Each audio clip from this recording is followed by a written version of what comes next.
பர்திமேயு சுவிசேஷ ஊழியங்கள் வழங்கும் நற்செய்தி நேரம். தேவ செய்தி பாஸ்டர் ஆர். அகஸ்டின்.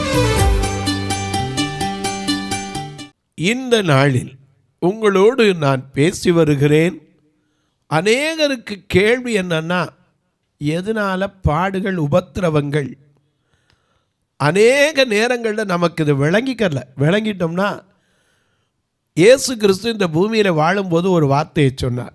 அநேகருக்கு நினைப்பு இருக்கும். என்ன சொன்னார்? உலகத்தில் உங்களுக்கு உபத்திரவம் உண்டு, ஆனாலும் திடன் கொள்ளுங்கள், நான் உலகத்தை ஜெயித்தேன். சரியா? உபத்திரம் உண்டு, ஒத்துக்கிறேன். போராட்டம் உண்டா? நமக்கு போராட்டமே எதில் தெரியுமா? எபேசியரில் வாசிக்கும் போது, மாம்சத்தோடும் இரத்தத்தோடும் அல்ல, துரைத்தனங்களோடும் அதிகாரங்களோடும் இப்பிரபஞ்சத்தின் அந்தகார சக்திகளின் லோகாதிபதிகளோடும் வானல மண்டலங்களின் பொல்லாத ஆவிகளின் சேனைகளோடும் நமக்கு என்ன உண்டு? போராட்டம் உண்டு. ஆனால் அந்த போராட்டம் இன்னைக்கு இல்லை. வானமண்டலங்களின் பொல்லாத ஆவிகளின் சேனைகளோடு போராடினா பரவாயில்ல. நாம் எதோட போராடுறோம் தெரியுமா? மாம்சத்தோடும் இரத்தத்தோடும், மாமியார் மருமகளோடும், புருஷன் மனைவியோடும், பிள்ளைகள் பெற்றோரோடும் போராடி கொண்டிருக்கிறோம்.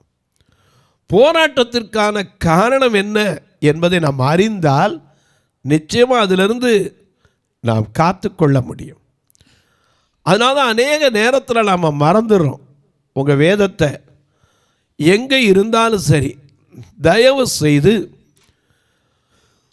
என்னோடு சேர்ந்து நீங்களும் திருப்பலாம். தானியேலின் புஸ்தகத்திலே 3ஆம் அதிகாரத்திலே 17வது வசனத்தை திருப்பி எல்லாரும் வைத்துக்கொள்றீங்களா?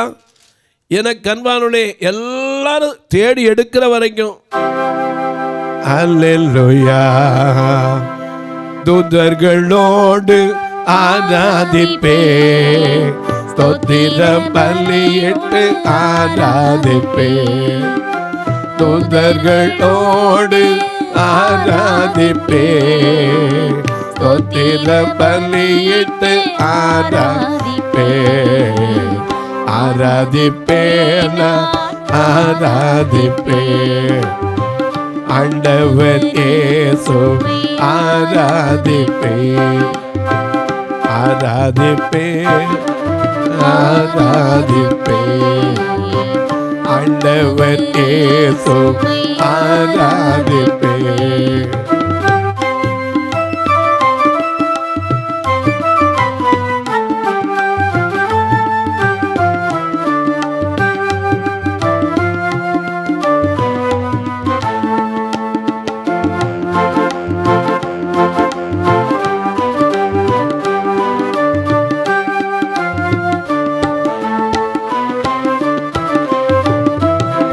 காண்பவனே உம்மை ஆராதிப்பே, காப்பவனே உம்மை ஆராதிப்பே, காண்பவனே உம்மை ஆராதிப்பே, காப்பவனே உம்மை ஆராதிப்பே, ஆராதிப்பே, ஆராதிப்பே, ஆண்டவர் இயேசு ஆராதிப்பே, ஆராதிப்பே, ஆராதிப்பே, ஆண்டவர் இயேசு ஆராதிப்பே.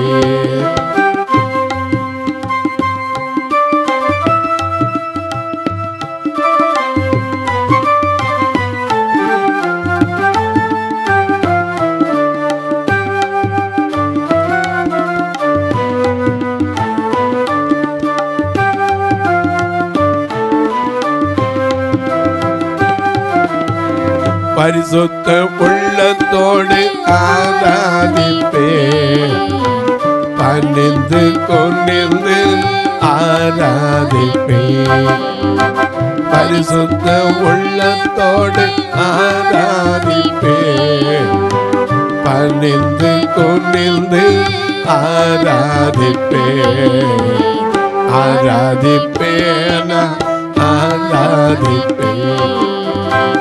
ஆண்டவர் இயேசு ஆராதிப்பேன், ஆராதிப்பேன், ஆராதிப்பேன். ஆண்டவர் இயேசு ஆராதிப்பேன்.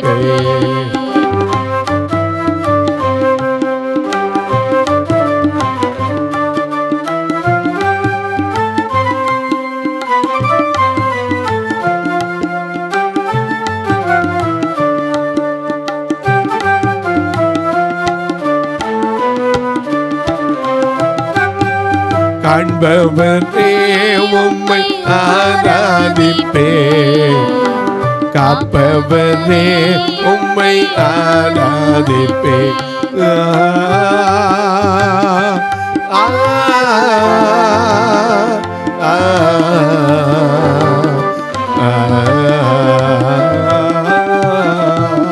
காண்பவரே உம்மை ஆராதிப்பேன், காப்பவரே உம்மை ஆராதிப்பேன், ஆராதிப்பேன், ஆராதிப்பேன்.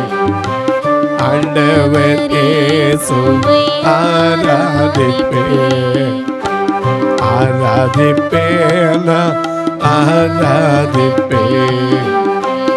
ஆண்டவர் இயேசு ஆராதிப்பேன்.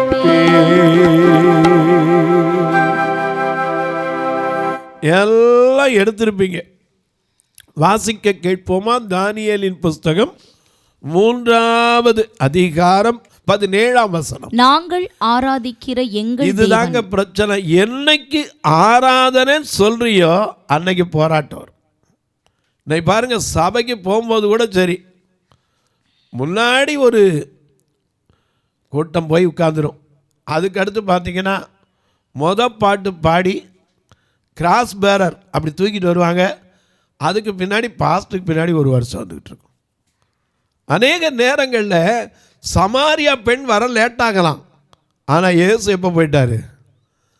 யோவான் 4ஆம் அதிகாரத்தில் பார்க்கும்போது சமாரியா பெண் வந்தது பின்னாடி. இயேசு எப்போ போய் உட்கார்ந்தாரு? அவன் என்ன பண்ண? அங்கே யாக்கோபுடைய கிணறு இருந்தது. யாக்கோபுடைய ஒரு கிணறு இருந்தது. இயேசு பிரயாணத்தினால் இளைப்படைந்தவராய் அந்த கிணற்றின் அருகே உட்கார்ந்தார். அப்பொழுது ஏறக்குறைய 6ஆம் மணி வேளையா இருந்தது. அவர் உட்காரும் போது 6ஆம் மணி வேளை. அவருடைய சீஷர்கள் போஜன பதார்த்தங்களை கொள்றது களைச்சு போயிருக்காரு. போஜன பதார்த்தங்களை கொள்றதுக்கு என்ன செஞ்சாங்க? போயிருந்தார்கள். அப்பொழுது சமாரியா நாட்டாளாகிய ஒரு ஸ்திரீ தண்ணீர் மொள்ள வந்தாள். இயேசு அவளை நோக்கி, ஐயா, அவர் முன்னாடி வந்து உட்கார்ந்து இருந்தார். இயேசு எப்ப வந்து உட்கார்ந்துட்டார்? சமாரியா பெண், அவளுக்கு தண்ணி எப்ப தேவையோ அப்பதான். இன்னைக்கு அநேக நேரங்கள் ஆண்டவர் முன்னாடி வந்து பிரசன்னராகிறார். நாம தான் முந்தி பிந்தி என்ன செய்கிறோம்? போகிறோம். ஏன்னா பாடும்போது பாடுறோம், தூதர்களோடு ஆராதிப்பேன், ஸ்தோத்திர பலியிட்டு ஆராதிப்பேன், வல்லவரே உம்மை ஆராதிப்பேன், நல்லவரே உம்மை ஆராதிப்பேன், காண்பவரே காப்பவர் எல்லாம் சொல்கிறோம். நாம் கூட பாடுறோம், என்ன சொல்கிறோம்? எல்ரோயி எல்ரோயி என்னை கண்டீரே நன்றி ஐயா, எல்ரோயி எல்ரோயி என்னை கண்டீரே நன்றி ஐயா, என்னை கண்டீரே நன்றி ஐயா, என்னை கண்டீரே நன்றி ஐயா. உம்மை முழு உள்ளத்தோடு ஆராதிப்பேன், முழு பலத்தோடு அன்பு கூறுவேன். ஆராதனை ஆராதனை ஆராதனை ஆராதனை ஆராதனை ஆராதனை ஆராதனை ஆராதனை. அன்பு கூறுவேன், இன்னும் அதிகமா ஆராதிப்பேன், இன்னும் ஆர்வமா உம்மை முழு உள்ளத்தோடு ஆராதிப்பேன். உள்ளத்தோடு அன்பு கூறுவே. ஆராதனை ஆராதனை ஆராதனை ஆராதனை.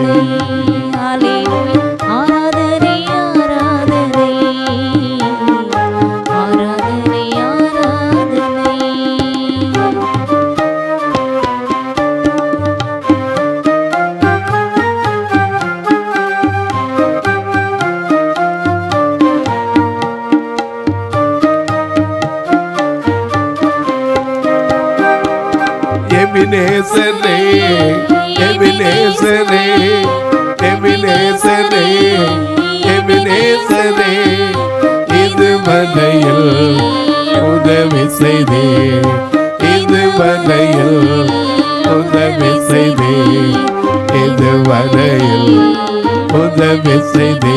உம்மை முழு உள்ளத்தோடு ஆராதிப்பேன், முழு பலத்தோடு அன்பு கூறுவே. ஆராதனை ஆராதனை ஆராதனை ஆராதனை ஆராதனை ஆராதனை ஆராதனை ஆராதனை.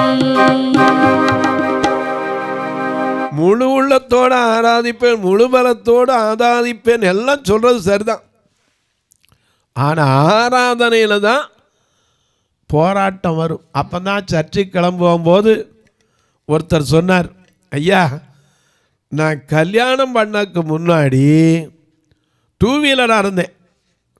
ஆராதனை 9:30க்குன்னா எத்தனை மணிக்கு வந்து உட்காந்துருவேன்? 9 மணிக்கு உட்காந்துருவேன். சரி 2 வீலராக இருக்கக்கூடாது, ஆண்டவர் தனியாக இருப்பது நல்லதல்லன்னு 4 வீலர் ஆனேன். கூட ஒருத்தி வந்தா. இப்போ என்ன ஆகுது? 9:45 தான் வந்து சேர்றேன். பரவாயில்ல. அதுக்கப்புறம் 6 வீலர் ஆனேன்.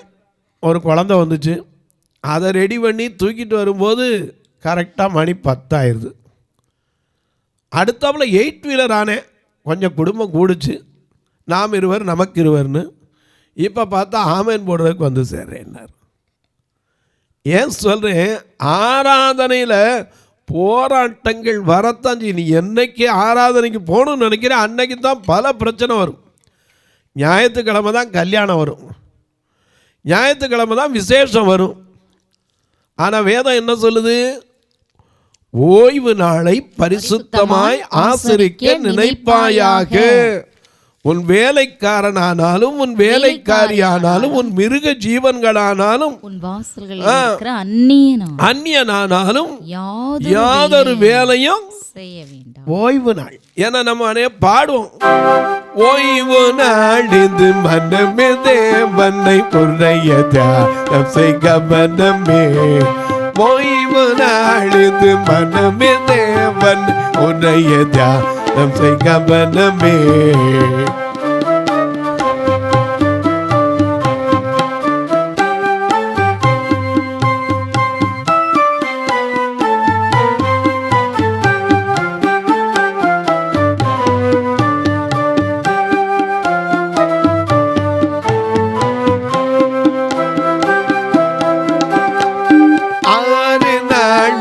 கழித்தவன் இழைப்பாரிலே என்ன கழித்தவன் 6 நாள் உன்னை கழித்தவன் இழைப்பாரிலே என்ன கழித்தவன்.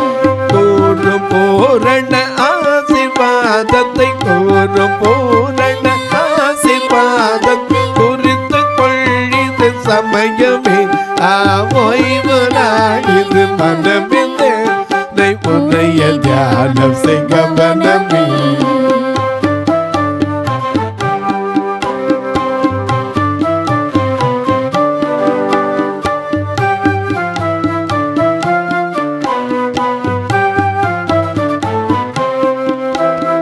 ஜீவ சுக புத்திர செல்வம் தந்தம் சேவடி உமக்கபயமே.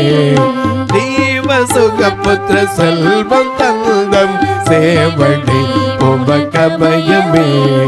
கூறு பூரண ஆசீர்வாதத்தை கூறு பூரண ஆசீர்வாதத்தை குறித்து கொள்ளிது சமயமே. ஓய்வு நாள் செய்து மனமில்லை உன்னைய தியானம் செய்ய மனமே.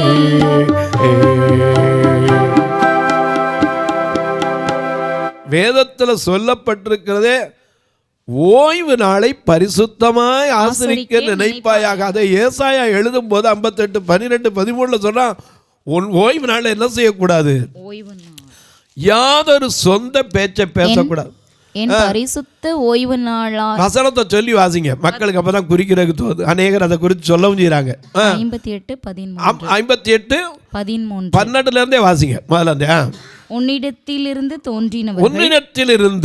தோன்றினவர்கள் பூர்வ முதல் பாழாய் கிடந்த ஸ்தலங்களை கட்டுவார்கள். சரி, தலைமுறை தலைமுறையாக இருக்கும் அஸ்திபாரங்கள் மேல் நீ கட்டுவாய்.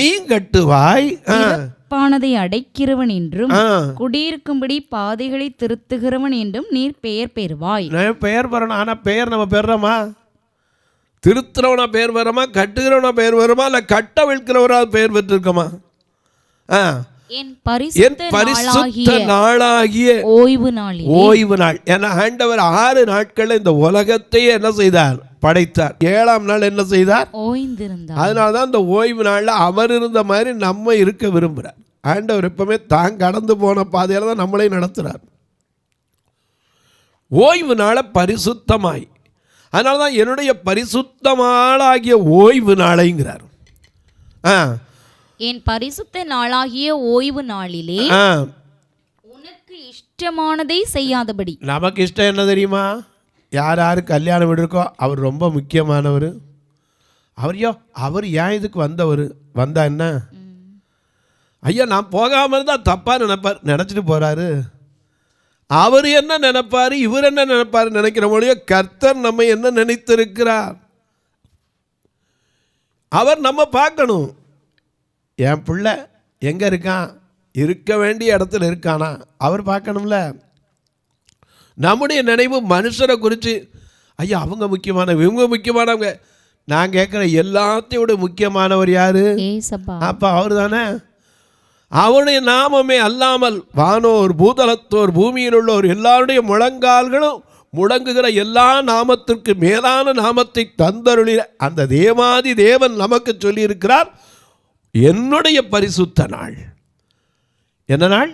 என்னுடைய பரிசுத்த நாள். அங்கே அந்த ஓய்வு நாள்ல உனக்கு இஷ்டமானதை செய்யக்கூடாது. ஒரு சமயத்துல ஒருத்தரை நான் சந்திச்சு, அவர் பேர் சொல்லக்கூடாது, அவர் ஒரு பெரிய கடை வச்சிருந்தார். அவர் கடை வச்சிருந்தவர் ஒரு பெரிய, நான் ஒரு சமயம் சந்திக்கும் போது சொன்னார், பிரதர் நான் ஓய்வு நாளில் மட்டும் எந்த ஒரு வேலையும் செய்ய மாட்டேன், கடையும் நடத்த மாட்டேன், எத்தனை கோடி ரூபா வந்தாலும் சரினார். எனக்கு ஆச்சரியம், இப்படிப்பட்ட மனுஷன் இருக்காரேன்னு. ஒரு சமயத்தில் ஒரு கல்யாணம் நடந்துச்சு, ஒரு பெரிய பணக்காரர் வீட்டு கல்யாணம். அவர் சொன்னார், பிரதர் 500 சாப்பாடு வேணும் பிரதர், நீங்கள் தான் பண்ணணும். நான் கல்யாணம் நிச்சயம் பண்ணக்கே உங்களை தான் யோசித்தேன். ஏன்னா நீங்கள் தான் நல்லா சமையல் பண்ணுவீங்க, சாப்பாடு அப்படி அருமையாக இருக்கும், மாட்டேன்னு சொல்லவே கூடாது. ஏன்னா என் பிள்ளை மட்டும் இல்லை, உங்கள் பிள்ளை மாதிரி, உங்கள் கல்யாணம் உங்கள் வீட்டு கல்யாணம் அப்படின்னார். அவருக்கு உடனே சொன்ன உடனே பார்த்தாரு, ஆகா இவ்வளவு சொல்கிறாரே, 500 சாப்பாடாச்சே, சரின்னு ஒரு ஓய்வு நாளை விட ஆரம்பித்தார். அடுத்தாப்புல வரிசையாக ஓய்வு நாளில் பூரா 200, 300, 100 இப்படி சாப்பாடு வர ஆரம்பிச்சிச்சு. உடனே அவ்வளோதான். அதுக்கப்புறம் என்னத்தை விட்டுட்டாரு, ஓய்வு நாளையே விட்டுட்டாரு. ஆராதனைக்கு போராட்டம் உண்டுங்க. நீ என்னைக்கு ஆலயத்துக்கு போகிறோம் அப்படின்னு நினச்சா அப்போதான் பல பிரச்சனைகள் வரும், போராட்டம் வரும். ஆனால் அத்தனை உதறி தள்ளிவிட்டு, ஏன்னா நீ சொல்கிறோம்ல, நம்ம சொல்ல வாழ்க்கை என்பது போராட்டமே, நல்லதொரு போராட்டமே.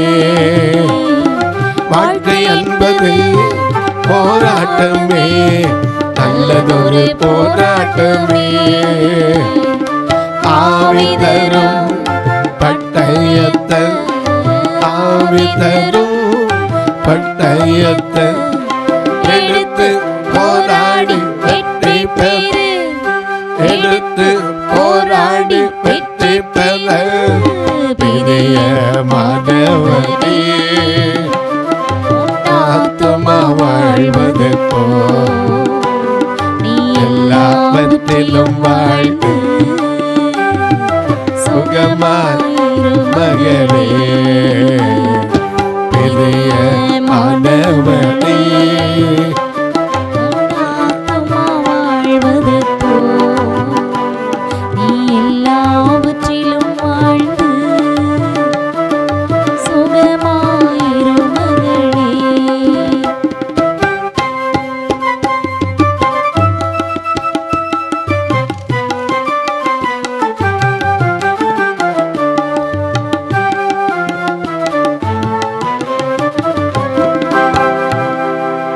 போராட்டம் அன்னைக்கு தான் நிறைய வரும். ஆராதனைக்கு எப்போ போகணும்னு நினைக்கிறேன் அப்போ தான் வரும்.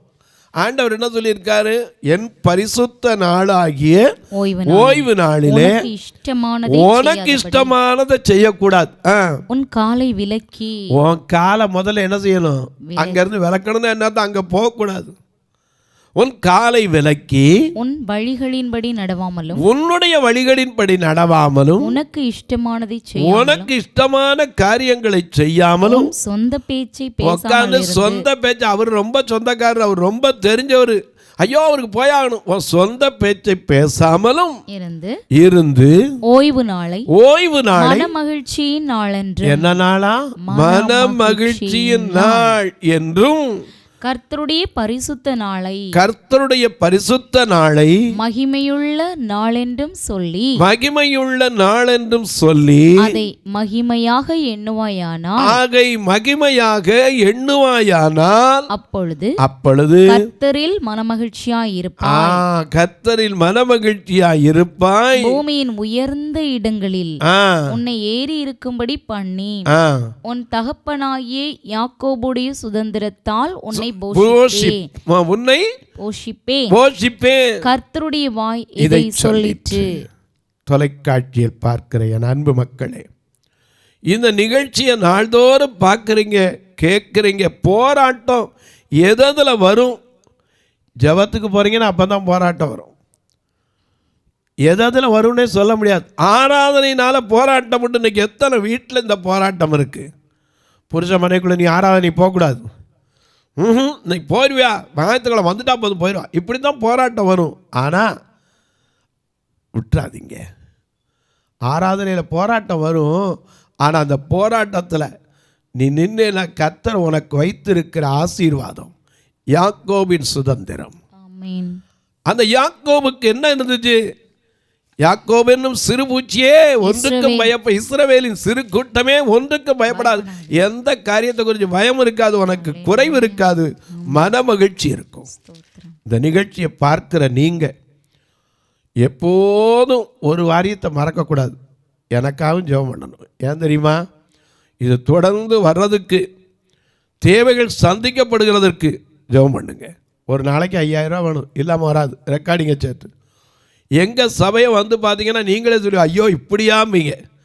2 கண்ணும் தெரியாதவங்களுக்கு, காலும் இல்லாத மக்கள், இன்னும் சொல்லப்போனால் ஏழை விதவை தாய்மார்கள், இவர்கள் தான் வந்து உட்காருவாங்க. இதில் வர்ற கரண்ட்டு பில்லு கட்டுறது கூட காணிக்க வராது. நீங்கள் கேட்கலாம், அப்போ என்ன பிரதர் இந்த பாடுபட்டு செய்கிறீங்களே? தேவனுடைய ராஜ்யம் வரணும்னா நாம் செஞ்சு தான் ஆகணும். நம்ம வாழ்க்கையில் வார்த்தையில் சொன்னால் போதாது. உம்முடைய ராஜ்யம் வருவதாகன்னு சொல்லிட்டா வந்துடாது, அதை செயல்படுத்தணும். எனக்கு அன்பார்களே, எங்கள் சபையெல்லாம் பார்த்தீங்கன்னா ஞாயிற்றுக்கிழமை வந்துருச்சுன்னா நான் மனசில் பெரிய பாரம் கொள்வேன். ஏன் தெரியுமா?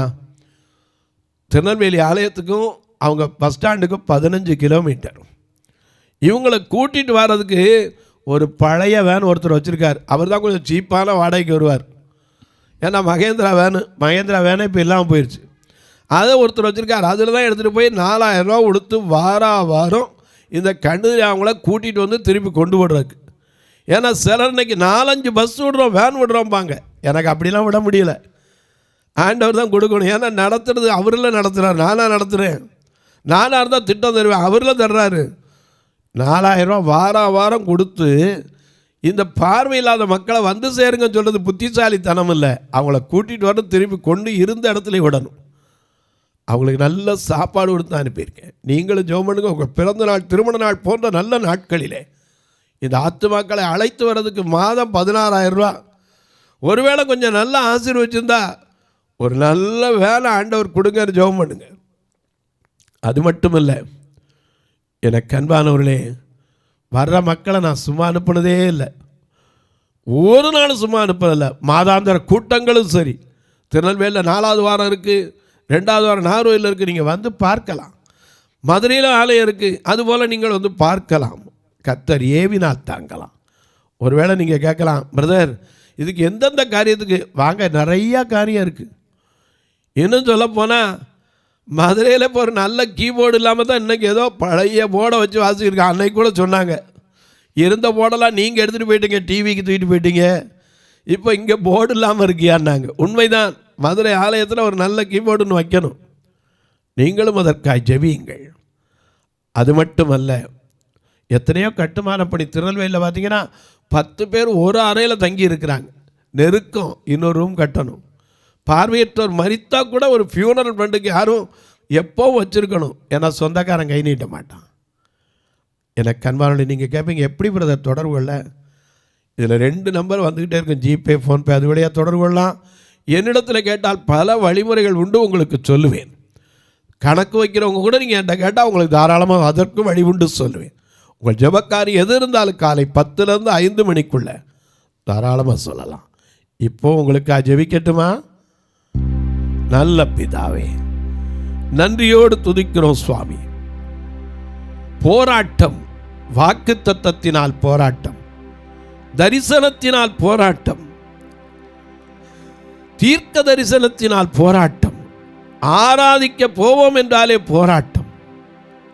ஒவ்வொரு போராட்டங்களையும் ஐயா நாங்கள் போராடி கொண்டிருக்கிற எங்களுக்கு நல்ல போராட்டம் என்று சொன்னீரேன். நல்ல போராட்டத்தை போராடினேன், ஓட்டத்தை முடித்தேன், விசுவாசத்தை காத்துக்கொண்டேன், நீதியின் கிரீடம் என்று சொன்னீரேன். அந்த கிரீடத்தை பெறுவதற்கு என்ன எங்களை தகுதிப்படுத்தும். இந்த ஊழியத்தை தாங்குகிற, ஜெபிக்கிற, கொடுக்கிற எல்லா மக்களையும் ஆசீர்வதி. பிறந்த நாள், திருமண நாளை நினைவு கூறுகிற மக்களுக்காய், சுகமீனம் பலவீனத்தில் இருக்கிற மக்களுக்காய், அரசு தேர்வு எழுதப் போகிற அன்பு பிள்ளைகளுக்காய், படுக்கையில் படுத்துக்கொண்டு மாத்திரையும் கையுமாய் இருக்கிற ஒவ்வொரு பெரியோர் சிறியோர் பிள்ளைகளுக்காய் ஜெபிக்கிறேன். உம்முடைய கரம் அற்புதம் செய்யட்டும்.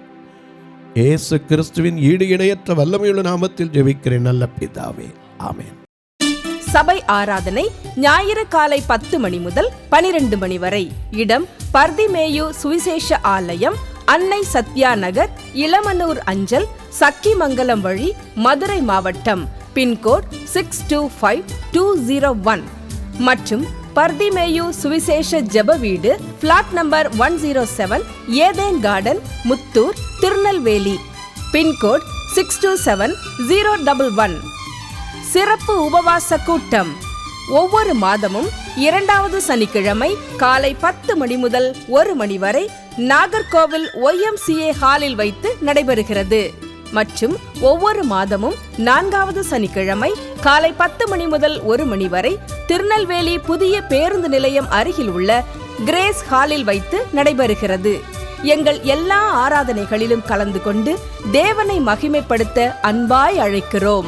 உங்கள் உதாரத்துவமான காணிக்கைகளினால் இவ்வூழியத்தை தாங்க விரும்பினால் R Augustine, account number 5021364331, IFSC code IDIB 000B066, Indian Bank, BP Kulam, Madurai.